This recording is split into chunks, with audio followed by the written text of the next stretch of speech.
अस्सलामुअलैकुम जी फ्रेंड्स। आज का जो हमारा टॉपिक है वो है heat capacity at constant pressure. आज इस पर बात करने की कोशिश करेंगे। पिछली दो वीडियो में हमने फर्स्ट वीडियो में हमने डिस्कस किया था कि what is heat capacity and what is specific heat capacity. ये फर्स्ट वीडियो में हमने देखा था। तो सेकंड वीडियो में हमने देखा था कि heat capacity at constant volume. लेकिन इस वीडियो में हम देखने जा रहे हैं heat capacity at constant pressure. इस पर बात करने की आज हम इंशाअल्लाह रहमान कोशिश करते हैं। तो आइए स्टार्ट करते हैं अपने टॉपिक को। बिस्मिल्लाहिर्रहमानिर्रहीम। सल्लल्लाहु अला मुहम्मद सल्लल्लाहु अलैहि व आलिहि वसल्लम। सबसे पहले डेफिनेशन देखते हैं। The amount of the heat required to raise the temperature of 1 mole of the substance through 1 degree at constant pressure is called heat capacity at constant pressure। सबसे पहले देखें कि अमाउंट ऑफ हीट यानी कि heat की amount जो कि required होती है हमें टेम्परेचर को रेज करने के लिए किसी भी सब्सटेंस के 1 मोल के टेम्परेचर को रेज करने के लिए हीट की अमाउंट को हम कहते हैं heat capacity at constant pressure. यहाँ दो तीन बातें इस डेफिनेशन में हमें सीखने को मिलेंगी। पहली बात ये है कि किसी भी सब्सटेंस, इधर हम सिस्टम भी ले सकते हैं, किसी भी सिस्टम या किसी भी सब्सटेंस के 1 मोल के टेम्परेचर को इंक्रीज करने के लिए जितनी हमें एनर्जी दरकार होती है थ्रो 1 डिग्री, एक सेल्सियस स्केल या एक केल्विन स्केल या एक फ़ारेनहाइट स्केल के जरिए एट कांस्टेंट प्रेशर, उसको हम कहते हैं heat capacity at constant pressure. अब हम इसकी थोड़ी एक्सप्लेनेशन में आते हैं तो हमें इसका जो ना पता लग जाता है कि हमारे पास इसका क्या चक्कर है। ये देखेंगे हमारे पास एक ये कंटेनर है और जो हमारे पास ये है, ये हमारे पास पिस्टन है, मूवेबल पिस्टन है। मूवेबल पिस्टन का क्या मतलब है कि ये पिस्टन ऊपर नीचे हो सकता है।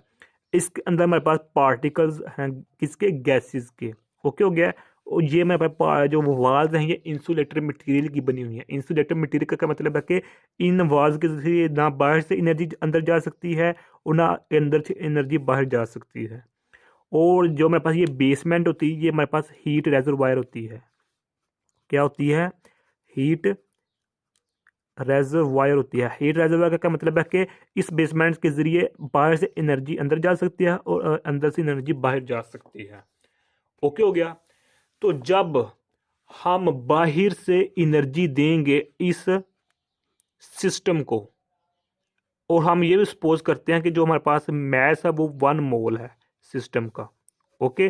तो इस सब्सटेंस के, इस सिस्टम के 1 मोल के टेम्परेचर कितना, 1 सेल्सियस स्केल इंक्रीज करने के लिए या 1 केल्विन स्केल इंक्रीज करने के लिए या 1 फ़ारेनहाइट स्केल इंक्रीज करने के लिए किसका, इस सिस्टम का टेम्परेचर 1 सेल्सियस या फिर 1 केल्विन या फिर 1 फ़ारेनहाइट, इसका टेम्परेचर इंक्रीज करने के लिए जितनी हमें एनर्जी दरकार होती है उस प्रोसेस को हम कहते हैं heat capacity at constant pressure.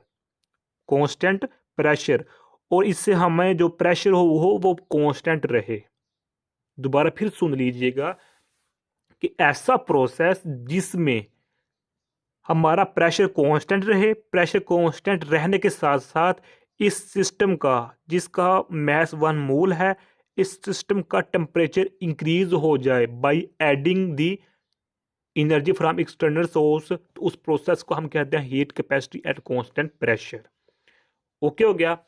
अब हमारे जहन में एक सवाल आ सकता है कि हमने ये तो पता कर लिया कि जब बाहर से एनर्जी ऐड करेंगे तो इसका टेम्परेचर सपोज करते हैं हमारे पास 1 सेल्सियस के स्केल इंक्रीज हो चुका, ठीक है, वो डेफिनेशन ठीक होगी।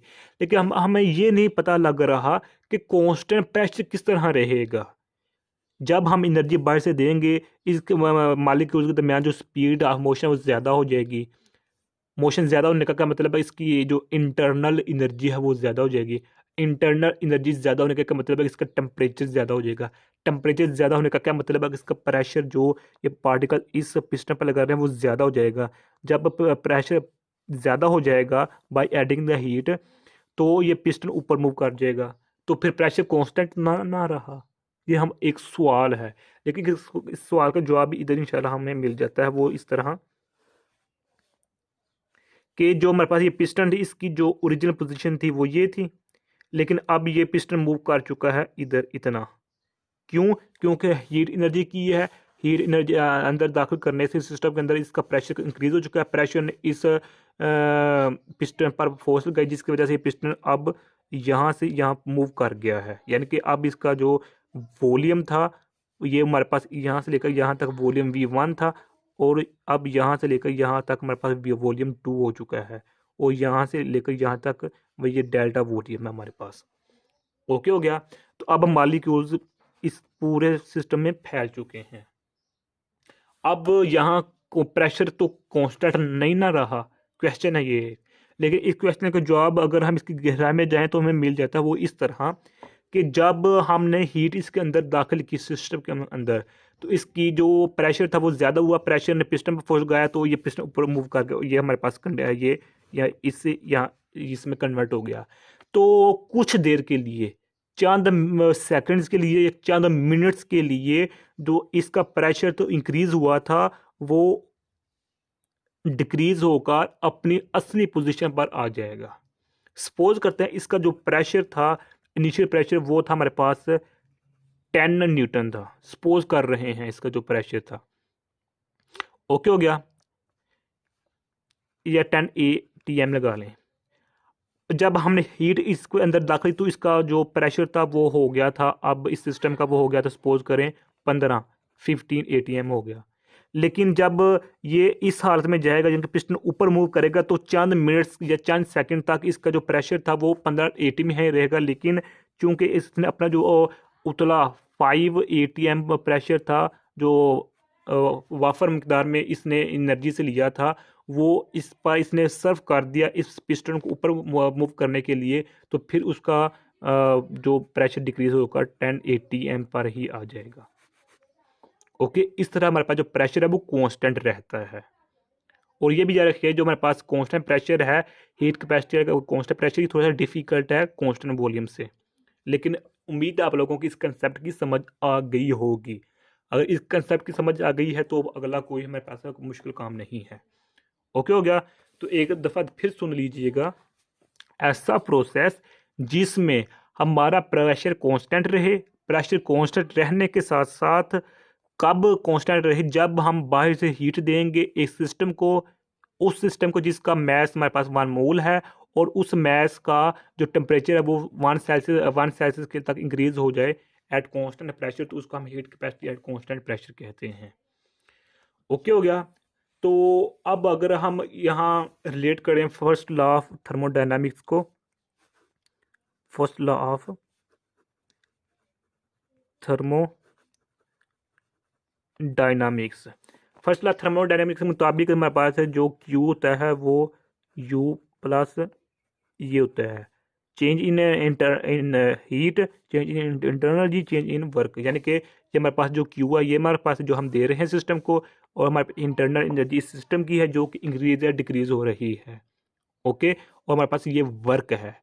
वर्क क्या है? ये वर्क यहाँ से लेकर यहाँ तक हुआ है। इस ओरिजिनल पोजीशन से जो वर्क हुआ है, जो प्रेशर लगाया है इन पार्टिकल्स ने इस पिस्टन पर, उसको हम ऊपर मूव करने के लिए उसको हम वर्क का नाम देते हैं। यानी कि यहाँ से लेकर यहाँ तक हमारे पास वर्क हुआ है, डेल्टा डब्ल्यू हुआ है। ओके हो गया। अच्छा, और एक यह भी याद रखी बात रखिएगा कि हमारे पास जो एट कांस्टेंट वॉल्यूम था, जो हमारे पास लास्ट टॉपिक था, वहाँ हमारे पास जो वर्क था वो ज़ीरो था। ओके, क्योंकि हमारे पास पिस्टन ऊपर नहीं था जाता, इसलिए हमारे पास उधर वर्क था ज़ीरो था। लेकिन इधर हमारे पास जो वर्क है वो ज़ीरो नहीं होगा। ओके हो गया। तो अब हम इस फर्स्ट लॉ ऑफ थर्मोडायनामिक्स को ये इतनी समझ आ गई होगी तो उम्मीद है। तो अब हम एक फार्मूला यूज़ करते हैं जो कि हमारे पास है D plus P D V over D T. ये फार्मूला हमारे पास होता है at specific heat constant, at specific heat capacity पर। यह फार्मूला हमने पिछली वीडियो में ड्राइव किया हुआ है। ओके हो गया। यह फार्मूला हमने पहले ही निकाला हुआ होता है। अब हम इधर एक और फार्मूला जो है वो यूज़ करेंगे। हमारे पास पी है, डी है, यानी कि हमारे पास ये वर्क है। ओके, वर्क को हम इस तरह लिख सकते हैं। अब हम इधर एक और फार्मूला यूज़ करते हैं जो कि है इंथाल्पी का। ओके, इसको हम इक्वेशन नंबर 1 का नाम दे रहे हैं। मतलब इक्वेशन 1 है C is equal to D E plus P D V over D T. Okay, इसको हम इस तरह भी लिख सकते हैं D E over D T plus P D V over D T. Okay, ये हमारे पास इक्वेशन 1 होगी। ये हमने इंथाल्पी की फार्मूला लिखा। अब हम इसको इन डिफ्रेंशिएट करते हैं, तो डिफ्रेंशिएट करेंगे तो हमारे पास इस तरह आ जाएगा, इस तरह आ गया हमारे पास। तो विद रिस्पेक्ट डी टी करना है हमने, यानी कि अब इस इक्वेशन को हमने विद रिस्पेक्ट टू टाइम क्या किया, डिफ्रेंशिएट किया, तो हमारे पास ये इक्वेशन आ चुकी है। ओके हो गया। इसको हम ये इक्वेशन नंबर 2 का नाम दे दें। अब इक्वेशन 1 और इक्वेशन 2 को आपस में कंपेयर कर लें। कंपेयर क्यों? क्योंकि इसका इक्वेशन 1 का राइट पार्ट है और इक्वेशन 2 का जो राइट पार्ट है वो सेम है। ये भी सेम है, ये भी सेम है और ये भी सेम आपस में। ओके, तो इसलिए हम इन इक्वेशन 1 इक्वेशन 2 को आपस में कंपेयर करेंगे तो हमारे पास जो फाइनल इक्वेशन आ जाएगी वो इस तरह आ जाएगी डी टी। ये हमारे पास फाइनल इक्वेशन आ गई है heat capacity at constant pressure पर। ओके हो गया। तो इसको हम इस तरह लिख सकते हैं, ये इस तरह कह सकते हैं, उधर सी लिख सकते हैं। ओके हो गया। अब ये हमारे पास फाइनल इक्वेशन है किसकी, heat capacity at constant pressure पर। अगर हम इसको रिलेट करें जो हमने पीछे निकाली थी कांस्टेंट वॉल्यूम पर, तो हमारे पास वो इस तरह आई थी कि जो हमारे पास चेंज था हमारे पास डी टी था हमारे पास। ये मैंने थोड़ा सा ना आप लोगों को कंपैरिजन करने के लिए बता रहा हूँ ताकि आप लोगों को जो है ना डिफरेंस पता लगे कि इन दोनों में जो बुनियादी तौर पर डिफरेंस है वो है क्या। तो देखें, ये कांस्टेंट वॉल्यूम पर जो हमारे पास चेंज होता था वो इंटरनल एनर्जी में चेंज होता था, लेकिन जो कांस्टेंट प्रेशर पर चेंज होता है वो हमारे पास चेंज इन इंथाल्पी होता है। ये फार्मूला एट कांस्टेंट वॉल्यूम पर है, ये फार्मूला एट कांस्टेंट प्रेशर पर है।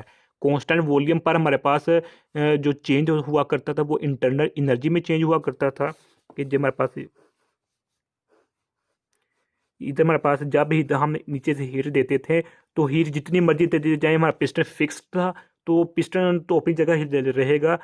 तो इसलिए हमारे पास इंटरनल एनर्जी कम या ज़्यादा हुआ करती थी। लेकिन इस कांस्टेंट प्रेशर पर हमारे पास जो है वो जो क्या ना पिस्टन ऊपर नीचे जा रहा है, जिसकी वजह से हमारे पास इंटरनल एनर्जी भी चेंज हो रही है, वॉल्यूम भी चेंज हो रहा है। ओके, यानी कि इंथाल्पी चेंज हो रही है। ये बुनियादी फ़र्क है। कांस्टेंट वॉल्यूम पर हमारे पास चेंज इन इंटरनल एनर्जी होता है सिर्फ, लेकिन कांस्टेंट प्रेशर पर हमारे पास चेंज इन इंथाल्पी होती है। तो ये आज का हमारा सा इतना सा टॉपिक। उम्मीद आप लोगों को इस वीडियो की समझ आ गई होगी। अगर फिर भी कुछ क्वेश्चन पूछना चाहते हैं तो कमेंट की सूरत में पूछ सकते हैं। और अगर आपने अभी तक हमारा चैनल पाक MN अकेडमी सब्सक्राइब नहीं किया तो सब्सक्राइब कर दें, लाइक शेयर कर दें। जज़ाकल्लाह खैर, अपनी दुआ में याद रखिएगा। अस्सलामु अलैकुम वरहमतुल्लाहि वबरकातुहू।